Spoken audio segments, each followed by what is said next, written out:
আসলে হয়েছেটা কি, ভিডিও তো বানাচ্ছি, বাট ভিডিও এডিট করার অভাবে আমি তোমাদের সাথে শেয়ার করতে পারছি না। যেই টাইমে ভাবছি যে এবার ঠিকঠাক করে ভিডিও দেবো, জানি না কেন আমি এডিট করে উঠতে পারি না, না তোমাদের সাথে শেয়ার করতে পারি। কাজে এতটা ব্যস্ত হয়ে গেছে, ইদানিং পার্লারে খুব ব্যস্ত চলছে। তো যাই হোক, তো গরম গরম চা বানিয়ে নিয়েছিলাম, বিকাল টাইমে ফ্রি ছিলাম। তো সকলে চা খাওয়ার ডিমান্ড করলো। আমি 1 বছর পর আবার পার্লারে জয়েন্ট হয়েছি। আমার হাতে নাকি চা তাদের খুবই পছন্দ। হ্যাঁ, আমরা সকলেই চা বানাই, বাট তার মধ্যে আমার হাতে খেতে চাইলো, তাই আমি 1টা বছর পর আবার ওদের চা বানিয়ে খাইয়ে দিলাম। আর চা খেতে নাকি অনেকটা টেস্টি হয়েছে ওরা বলছিল।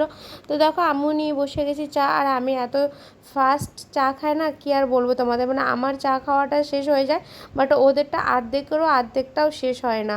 তো কি আর বলবো, আমার তো ভীষণ হাসি পায়, আর ওরা অবাক হয়ে যায়। তো যাই হোক, হ্যাঁ সত্যি করে চাটা অনেকটা টেস্টি হয়েছিলো, আদা দিয়ে বানিয়েছিলাম। আর আজকে স্যালুনে সামনের কাজ ছিল না, তারপরে চা খাওয়ার কিছুক্ষণ পরে দেখলে কাজ চলে। ভিডিওটা ভালো লাগলে যাওয়ার আগে সাবস্ক্রাইব করে যেও।